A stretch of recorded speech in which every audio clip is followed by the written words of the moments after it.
प्यारे बच्चों, आज के इस वीडियो में हम आपकी कक्षा 8वीं बाल भारती की पहली ही कविता है, जिस कविता का नाम है डुबा दो अहंकार। डुबा दो अहंकार ये आपकी पहली इकाई पुस्तक का प्रारंभ होता है, तो ये पहली कविता है आपकी, जिसे लिखा है रविन्द्रनाथ टैगोर जी ने।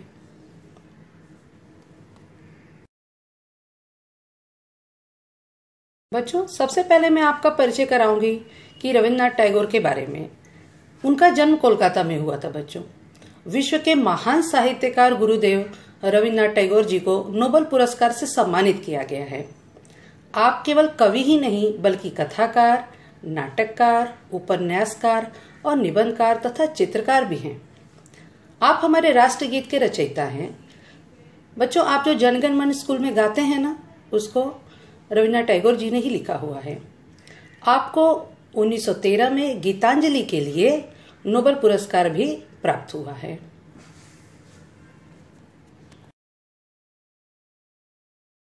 बच्चों, सबसे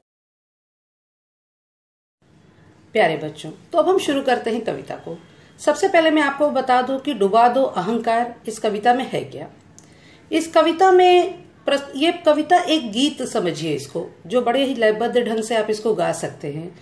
एक सुंदर सी प्रार्थना है ये, जिसमें रविन्द्रनाथ टैगोर जी ईश्वर से प्रार्थना करते हुए कहते हैं कि हे देव, हे भगवान, ऐसी शक्ति दो कि हमारे किसी बात का हमको अहंकार न हो। बेटा, इंसान की सबसे बड़ी कमजोरी, सबसे बड़ा विकार जो उसके मन में होता है, उसको अहंकार हो जाए।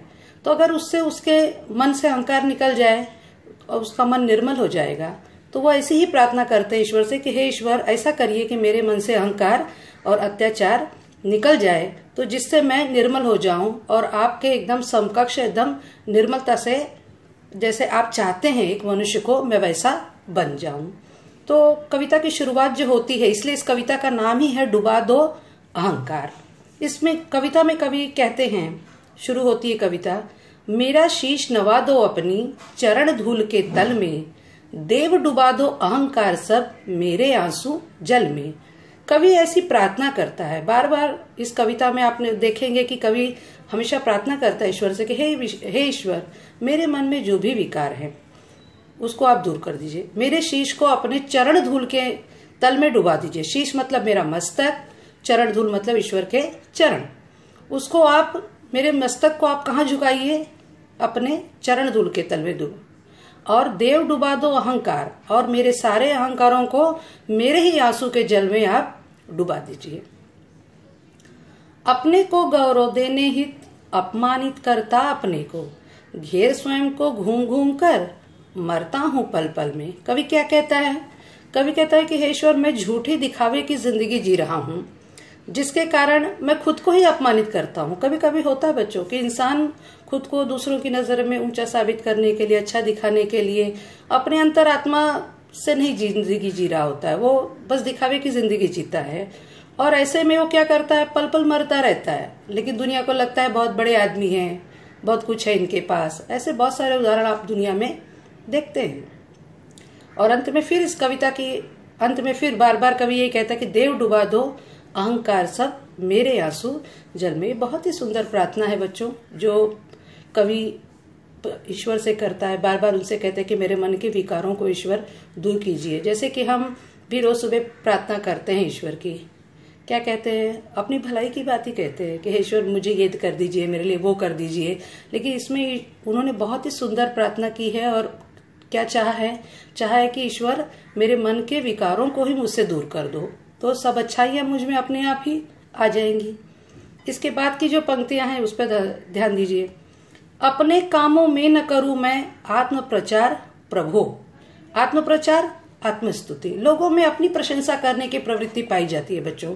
लोग अपनी ही प्रशंसा करते रहते हैं कि मैंने ये किया, मैंने वो किया। लेकिन कवि यहाँ पे ईश्वर से क्या कह रहा है? कवि कह रहा है कि मैं ऐसा नहीं चाहता कि मैं अपना प्रचार खुद करूं, लोग मेरे बारे में जाने। अगर मैं अच्छा हूं तो लोग कहें, लेकिन मैं न कहूं।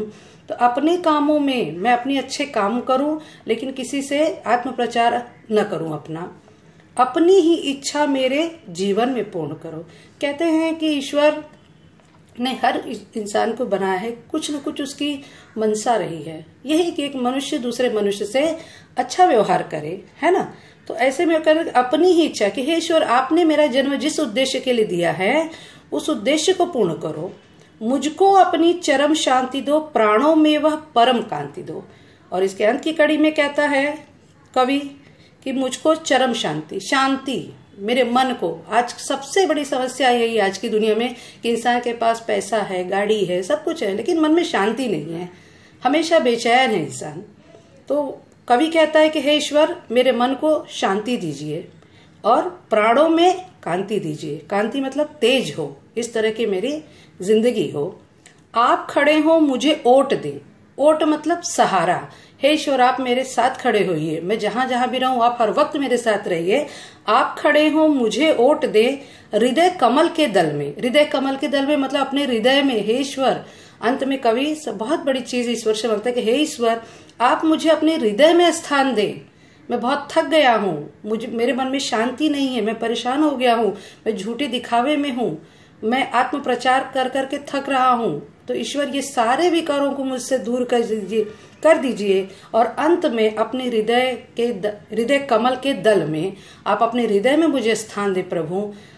देव डुबा दो अहंकार सब मेरे आंसू जल में। और अंत में फिर 12 बार कविता में कवि ने ईश्वर से प्रार्थना की है, याचना की है कि मेरे अहंकार को मेरे ही आंसू जल में डुबो दीजिए। तो बेटा, इतनी सुंदर ये कविता है, प्रार्थना है, एक जो लयबद्धता है जिसको आप बहुत अच्छे से गा सकते हैं। और जिंदगी जीने के लिए इसमें बहुत सारी अच्छी अच्छी बातें कवि ने बताई हैं, कविता के माध्यम से उन्होंने, उदाहरणों के माध्यम से उन्होंने बताया है। तो मैं चाहती हूँ कि आप इस कविता, आपके पास पुस्तक है, आप इस कविता को पढ़ें, इसके अर्थ को समझें और इसके अगले वीडियो में इसके प्रश्नोत्तर को हम चर्चा करेंगे। आज के लिए बस इतना ही। प्यारे बच्चों, आज के इस वीडियो में बस इतना ही। फिर मिलेंगे कुछ और नए विषयों के साथ में। घर पे रहिए, सुरक्षित रहिए। धन्यवाद।